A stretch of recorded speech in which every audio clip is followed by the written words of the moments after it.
Auzubillahiminash-shaytanir-rajim. Bismillahir-Rahmanir-Rahim.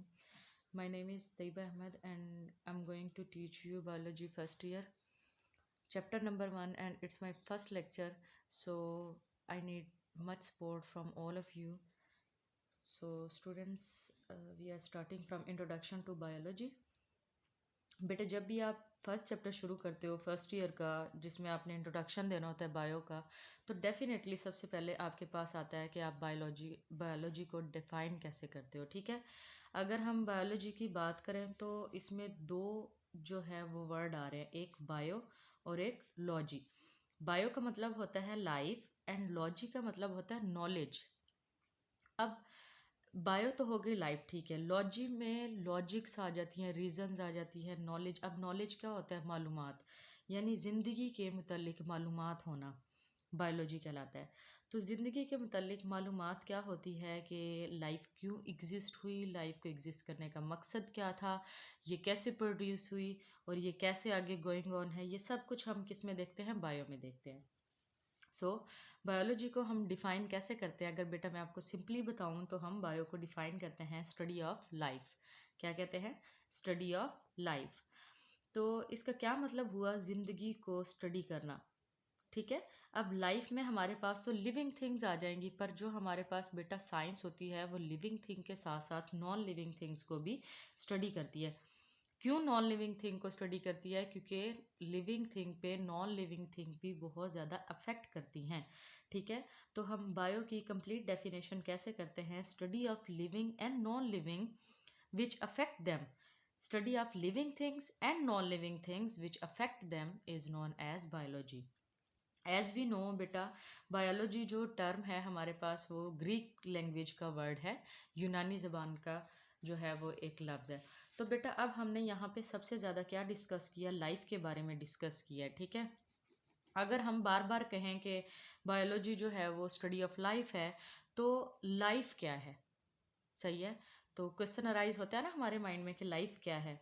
बेटा अगर हम सिंपली देखें लाइफ के बारे में, तो लाइफ को एज सच डिफाइन करना बहुत डिफ़िकल्ट है। क्यों डिफ़िकल्ट है? क्योंकि हम इसकी कोई प्रिसाइज डेफिनेशन नहीं निकाल सकते हैं। लाइफ जो है ना हमारी, वो बहुत कम्प्लेक्स होती है। ठीक है, कम्प्लेक्स कैसे? जैसे अगर हम डेली रूटीन की बात करते हैं, ठीक है, हम सुबह उठते हैं, फिर उसके बाद अपने कॉलेज, यूनिवर्सिटी, स्कूल्स एक्सेट्रा कहीं भी, मतलब हम वर्किंग प्लेस पे जाते हैं, या अगर आप पढ़ रहे हो तो आप घर से तैयार होकर निकलते हो, आप जॉबियंस हो तो जॉब करने के लिए निकलते हो। तो आपको दिन भर आपकी लाइफ को इतनी स्मूथ नहीं होती है, आपको दिन भर बहुत सी हर्डल्स जो है वो फेस करनी पड़ती हैं। ठीक है, आप उनके सॉल्यूशंस ढूंढते हो, फिर उनको सॉल्व करते हो। तो बहुत सी मुश्किलात होती है ज़िंदगी में। लाइफ एज सच किसी के लिए इतनी ज़्यादा इजी नहीं है। किसी के लिए भी, हर किसी की लाइफ में जो है वो प्रॉब्लम्स, चीज़ें ज़रूर होती हैं। तो बैक टू वर्ड टॉपिक, तो यहाँ पे मैं बता रही थी कि यहाँ पे एक शॉर्ट क्वेश्चन अराइज होता है 2 मार्क्स के लिए, व्हाट इज़ लाइफ। सही है, तो लाइफ क्या है? अगर मैं आपको सिंपली कहूँ कि it's a set of character. कैसे? करेक्टर यानी खसूसियात का एक ऐसा सेट है, it's a set of characters, ये खसूसियात का ऐसा सेट है दैट डिस्टिंग्विश्ड। डिस्टिंग्विश का मतलब होता है बेटा अलहदा करना। ठीक है, ये खसूसियात का एक ऐसा सेट है दैट डिस्टिंग्विश, जो अलहदा करता है, खसूसियात का ऐसा सेट जो अलहदा करता है लिविंग को फ्रॉम नॉन लिविंग, यानी set of characters that distinguish living from non living. एक खसूसियात का एक ऐसा सेट है जो लिविंग को नॉन लिविंग से अलहदा करता है। अब नॉन लिविंग में बेटा हमारे पास जो है रूम में रखी हुई चेयर्स, हमारी बुक्स, ये सारी नॉन लिविंग में आती हैं। लेकिन जो चीज़ें डेड हैं हमारे पास, वो भी लिविंग में, वो भी नॉन लिविंग में ही आती हैं।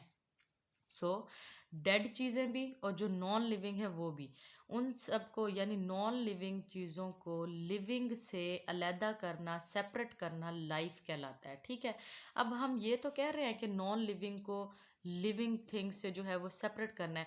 तो जो लिविंग थिंग है, जो ज़िंदा चीज़ें हैं, उनकी कौन कौन सी ऐसी खसूसियात होती हैं जो नॉन लिविंग से डिफ़र करती हैं उसे, यानी जो नॉन लिविंग के अंदर नहीं पाई जाती सिंपली।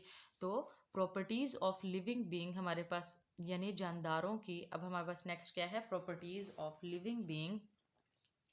जानदारों की खसूसियात, यानी जिनसे मिलके जानदार बने हैं और जिससे मिलके जानदार बेजान से, नॉन लिविंग से अलग होते हैं। हमारे पास नंबर 1 पे सबसे पहला जो हमारा पॉइंट है, मैंने आपको पॉइंट बना दिए हैं ताकि आपको सिंप्लीफाई रहे कि आप सिंपल जो है उन पॉइंट को सेपरेटली स्टडी करो, डिटेल में देखो एक एक चीज़ को। और अगर आपको किसी भी चीज़ की समझ नहीं आती आप कमेंट करें, इंशाल्लाह I will reply as soon as possible. So पहला पॉइंट हमारे पास क्या है, मेडअप ऑफ सेल्स, यानी लिविंग बीइंग, लिविंग थिंग्स जो होती हैं वो सेल्स से मिलके बनती हैं। ऐसा हमने 10th क्लास में भी पढ़ा था, ठीक है। अगर आपको सेल वाला चैप्टर याद हो, और आप फर्स्ट ईयर में भी हम चैप्टर नंबर 4 में सेल को डिटेल में डिस्कस करेंगे। सो हमें पता है लिविंग थिंग्स जो होती हैं वो सेल से मिलके बनी होती हैं। सेकंड पॉइंट है कम्प्लेक्स।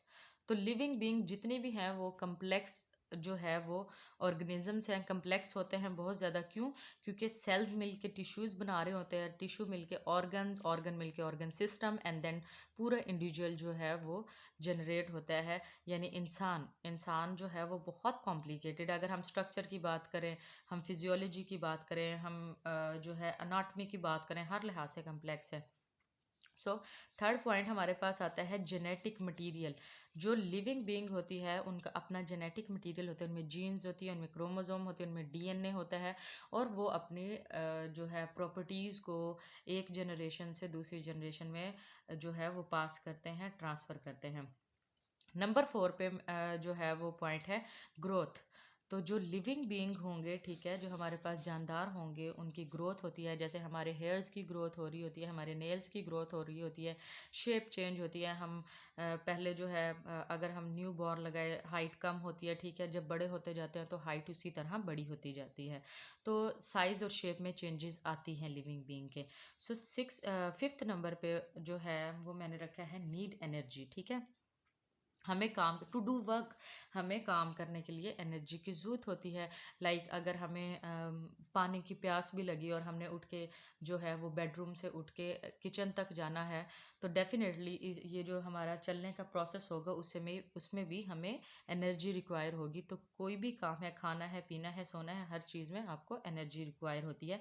तो लिविंग थिंग और नॉन लिविंग थिंग में ये भी डिफरेंस है। नेक्स्ट हमारे पास है रिप्रोड्यूस।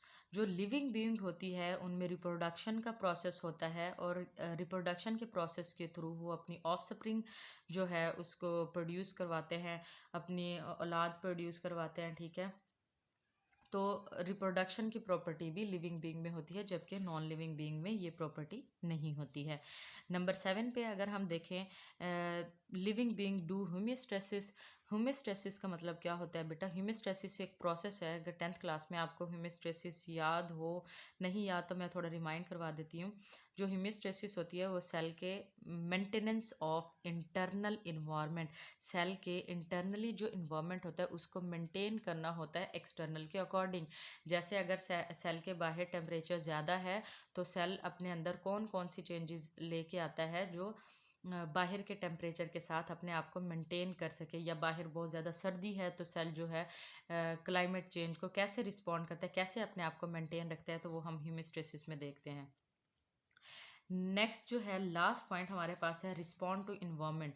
तो लिविंग बीइंग जितनी भी होती है वो इन्वायरमेंट को रिस्पॉन्ड करती है, चाहे वो क्लाइमेट चेंज हो, जैसे हॉट एंड कोल्ड हो गया, बहुत ज़्यादा गर्मी होगी, बहुत ज़्यादा सर्दी होगी, तो हर सिचुएशन में क्या कर रही होती है, ये रिस्पॉन्ड कर रही होती है। अगर बहुत ज़्यादा गर्मी है, लाइक अगर हमें बहुत गर्मी लग रही होती है तो हम फ़ौरन से जो है वो क्या करते हैं, एसी ऑन कर लेते हैं। अगर हमें ठंड लग रही है तो डेफिनेटली हम हीटर ऑन करते हैं। तो हम कह सकते हैं कि जो लिविंग बीइंग होती है वो अपने इन्वायरमेंट को रिस्पॉन्ड करती है। आई होप बेटा आप लोगों को समझ आई होगी मेरी। अगर आप लोगों को किसी चीज़ की समझ नहीं आती है, मैं अगेन कह रही हूँ, आप कमेंट करें, एंड प्लीज़ हमारे चैनल को सपोर्ट करें। ये हमारी जो है वेरी फर्स्ट वीडियो मेरी है। मेरे हस्बैंड की इससे पहले 2 से 3 वीडियोज़ आई थिंक जो है वो आ चुकी हैं। तो हमें सपोर्ट करें ताकि हम और ज़्यादा मेहनत करें। Please please please do subscribe to our channel, like share and comment. Thank you.